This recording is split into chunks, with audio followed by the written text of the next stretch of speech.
Praise Lord. കുഞ്ഞനുജന്മാരെ, അനുജത്തിമാരെ, കൊച്ചുമക്കളെ, പ്രണയദിനത്തെപ്പറ്റി രണ്ട് വാക്ക്.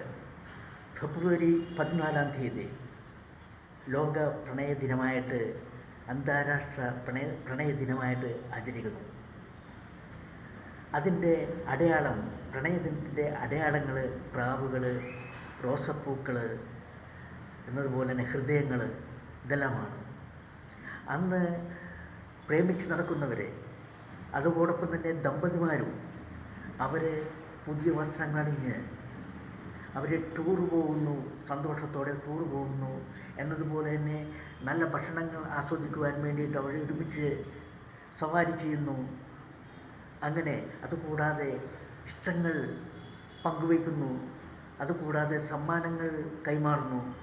ഇതൊക്കെ പ്രണയദിനത്തിൻ്റെ ഒരു ആഘോഷമാണ്. ഈ ദിനത്തിൽ എനിക്ക് ബൈബിൾ സന്ദേശമായിട്ട് പറയാനുള്ളത്, പ്രണയം അത് മരണത്തേക്കാൾ കയ്പുള്ളതാണ്.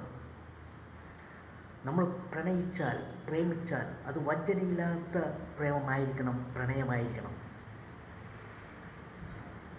ദൈവത്തിനിഷ്ടം അതാണ്. അതൊരിക്കലും നശിക്കപ്പെടുകയില്ല.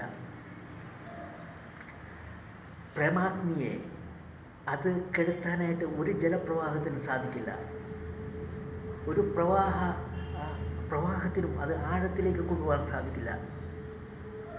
പ്രേമം ഒരിക്കലും വിലയ്ക്ക് വാങ്ങാൻ, സർവ്വസമ്പത്ത് കൊടുത്താലും അത് വാങ്ങിയാൽ അത് അപഹാസ്യമായി തീരും. ഒരിക്കലും വിലയ്ക്ക് വാങ്ങരുത്. ബൈബിളിലെ സന്ദേശം, നമുക്ക് ഗ്രാമങ്ങളിൽ ചെന്ന് പാർക്കാം, ഉറങ്ങാം. അതിരാവിലെ എഴുന്നേറ്റ് മുന്തിരിത്തോപ്പിലേക്ക് പോകാം. മുന്തിരി മുട്ടിട്ടോ എന്ന് നോക്കാം, മുന്തിരി പൂ വിരിഞ്ഞോ എന്ന് നോക്കാം, മാതളത്തിൻ്റെ പൂ വിരിഞ്ഞോ എന്ന് നോക്കാം. അവിടെ വെച്ച് നിനക്ക് ഞാൻ എൻ്റെ പ്രേമം നുകരാം. ഷാരോണിലെ പനിനീർപ്പൂ പോലെയാണ് ഞാൻ.